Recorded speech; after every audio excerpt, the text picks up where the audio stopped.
साथियों, जय भीम, नमो बुद्धाय। मैं हूँ रमेशम, आप देख रहे हैं जय सब। आज हम भिक्षु थेपानंद जी से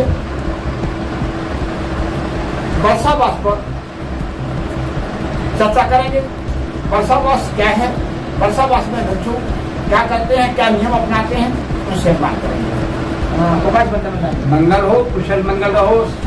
सबसे पहले आज के चैनल के लिए कोटि कोटि बार साधुवाद।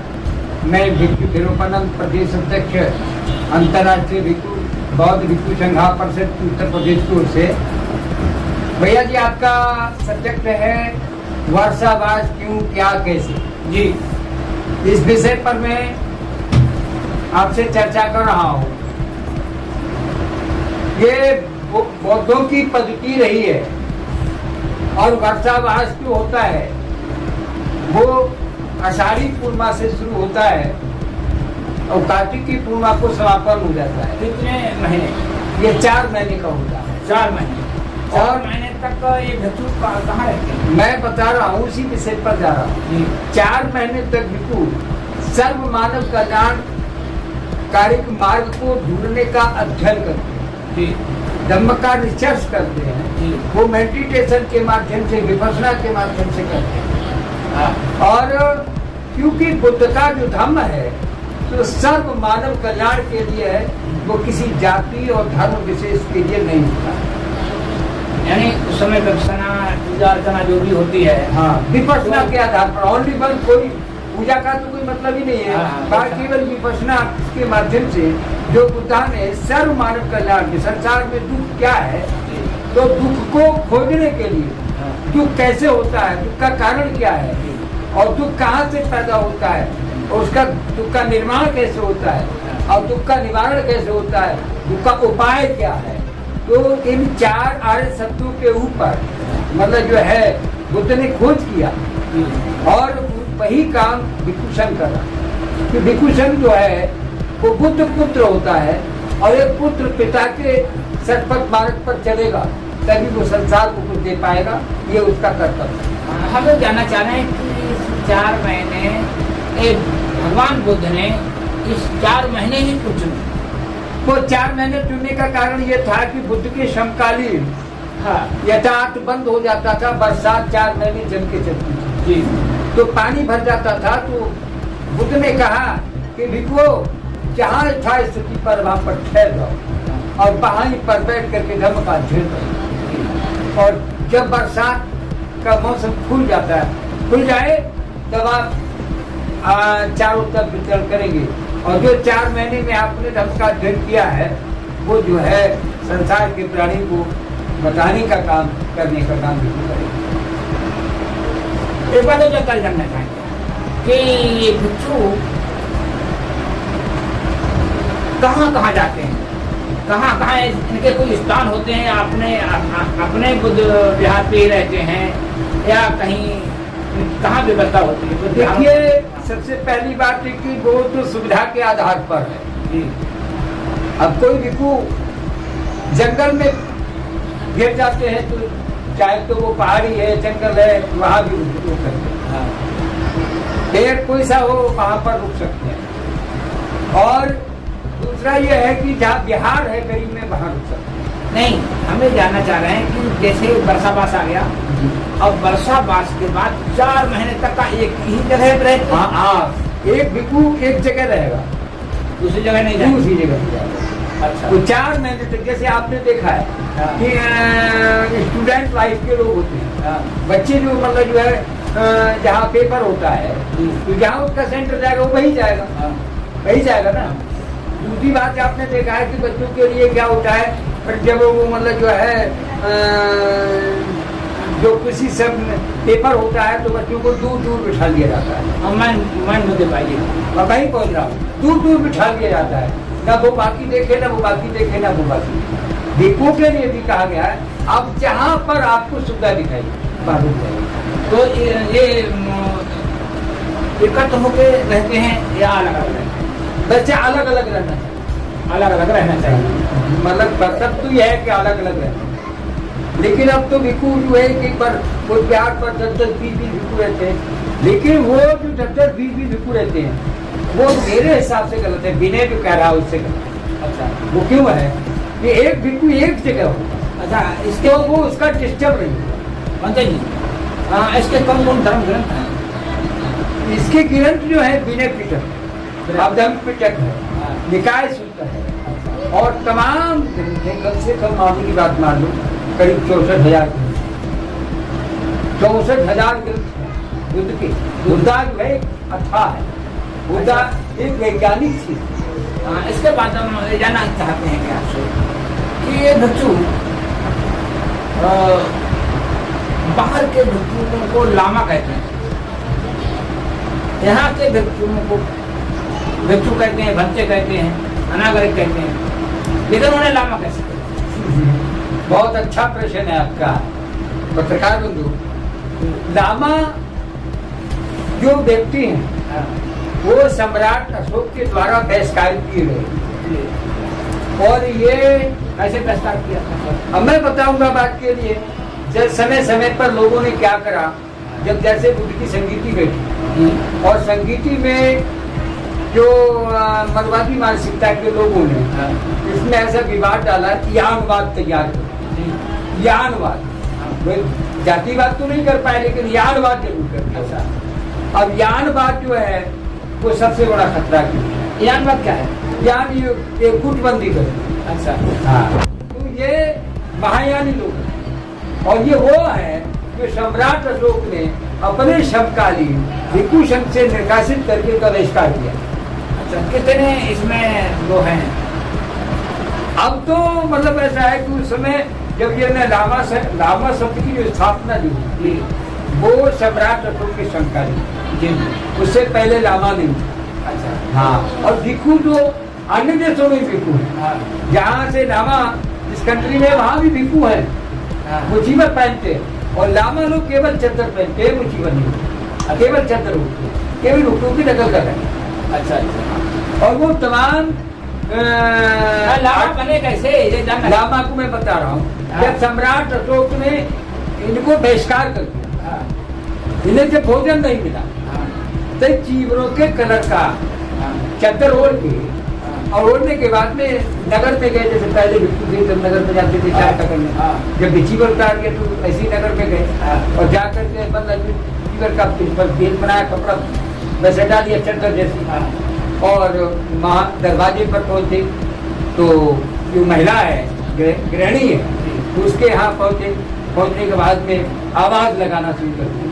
ऐसे तो सुनेगा नहीं, आवाज लगाना शुरू कर दी, ला माँ, लामा, ला माँ, माँ मुझे भोजन दो, ला माँ, अब लामा बने। ये लामा शब्द, लामा शब्द की स्थापना यहाँ पर। अच्छा, अब हम जानना चाह रहे हैं कि कितने देशों में बौद्ध धर्म है? बुद्ध राष्ट्र में बुद्ध राष्ट्र, बौद्ध राष्ट्र तो 48 देशों में पाया जाता है और बाकी जो 78 देशों में बौद्ध धर्म जिंदा है। 78 देशों में बौद्ध धर्म जिंदा है। हमारे भारत में 8 स्टेट ऐसे हैं जहाँ पर बुद्धिस्ट लोग हैं, 8। मैं और जानना चाहते हैं आपसे कि हमारे भिक्षुओं के जो हमारे प्रदेश में या हमारे भारत में जो भिक्षु हैं तो उनसे और बाहरी भिक्षु जो आते हैं उनमें अंतर क्यों देखा जाता है? देखिए, सबसे पहली बात तो यह है कि मैं बताऊंगा आपको, हमारे तो यहाँ की जनता से मुलाकात नहीं करते। मैं बताऊंगा बात के लिए, यहाँ के बुद्धिस्टों से बात नहीं। बाहर के जो भिक्षु आते हैं वो सर्वभावान होते हैं, वो ऐसे दान करते हैं। अच्छा, वो उन्होंने ऐसा सीखा है, अदर कंट्री के लोग हैं। और हमारे इंडिया के जो भिखारी हैं, भिक्षु नहीं रहे, भिखारी की भावना ज्यादा होती है। ऐसे करने की 2 चीजें, एक ऐसा और एक ऐसा, समझ गए? ऐसा मांगने वाला होता है, ऐसा देने वाला। तो ये लोग जो हैं केवल लालची, और ये बुद्ध का धर्म जो डूबा वो लालच और आलस के ऊपर। अच्छा बनते जी, ये बौद्ध धर्म हमारे देश में, हमारे तथागत बुद्ध हमारे भारत के थे। हाँ, भारत में, भारत से का जन्म बुद्ध का धर्म भारत से स्टार्ट हुआ। और लेकिन भारत में ही मतलब कम, भारत में ही कम क्यों? इसका कारण ये है, जिम्मेदार कौन? मैं बताऊंगा बात, आप जैसे लोग, मैं बताऊंगा, मैं वहीं पर पहुंच रहा हूँ। जब तक इस बुद्ध धम्म के भिक्षु संघ में जो बुद्धा के फॉलोअर करने वाले लोग थे, चाहे वो राजा मिलन से लेकर के, बुद्ध से लेकर के राजा मिलन तक, वैज्ञानिक कसौटी पर बुद्ध का धम्म तैयार रहा। अब कमजोरी कहाँ आई? यहाँ पर क्या होता है, यहाँ लोग कीवर पहनते, वो धम्म को नहीं पहनते, वो केवल अपने समय काटने को पहनते, अपना समय काटने को पहनते। बूढ़ा पाओगे, बूढ़ा आ गया, हमने कमाना खाया रहते, बच्चे बन जाते, खाना मरीगा संपन्नासी मोर बुढ़ा भैंस न्यासी। हाँ, तो लोग ऐसा करना शुरू कर दिया है। और भूखे भूखे भूखे टूके तो है, बुद्धगया में चले जाइए, भिक्षु ने ऐसा कीवर का ऐसे गर्मा खत्म कर दी है जिसका कोई हाल नहीं। विदेशी आ गया, उसके सामने हाथ जोड़ के खड़े हुए, जबकि वो हमारी मिट्टी को नमन करता है कि मैं उस भूमि पर आया हूँ, उस भूमि पर आया हूँ जहाँ बुद्ध का जन्म, ये बुद्धा की भूमि है, वो यहाँ को वो हमें नमन करना चाहिए और वो हमको नमन करना चाहते हैं, लेकिन हम गिड़गिड़ा के उनके आगे चले जाते हैं। तो सबसे बड़ा तो हमारे इंडिया की यहाँ इंडिया के भिक्षु की विचारधारा, देखिए मैं बताऊँ बात का प्रचार नहीं करते, वो मतलब कहने का मतलब ये कि वो लालच स्वार्थ है उनके अंदर, इसमें कुछ उनका काम नहीं कर पाते। और मैं आप मानेंगे कि हमारे देश में बौद्ध धर्म का जो बौद्ध धर्म आगे प्रचार प्रसार नहीं हो रहा है और पता नहीं की ओर बढ़ रहा है, तो इसके जिम्मेदार आप जैसे लोग हैं? इसकी जिम्मेवार भिक्षु संघ है, मैं शर्मिंदा हूँ इस बात जी, मैं भिक्षु संघ इस बात में शर्मिंदा हूँ। कारण क्या है भाई, एक आदमी कहाँ तक मेहनत करेगा? अगर मैं ये कोई काम करना शुरू तो अकेला कुछ नहीं कर पाऊंगा, लेकिन मैंने तो ये मतलब कि मेरा तो प्रत्येक क्या है कि पूरी तरह काम करना। आज भिक्षुओं के लिए क्या कहेंगे आप? उन भिक्षुओं के लिए क्या कहेंगे? क्या सबसे पहले और जो भिक्षु मतलब जो अलग चल रहे हैं, हाँ, उनके लिए क्या संदेश है? उनको क्या संदेश देंगे? उनको संदेश तो मेरा पहुंच गया होगा। वो मैं श्रोतागण समझ ही रहे होंगे कि यदि सारे भिक्षु भारत में आकर के अगर विनय पर काम करें तो बुद्ध का धम्म भी फैलेगा, उनका सम्मान भी होगा। उन लोगों ने सम्मान खो दिया है, इसके साथ में हमारी भी गिनती है जी। तो मुझे भी बड़ा दुख होता है बुद्धिस्ट लोगों के लिए, उपासकों के लिए आप क्या?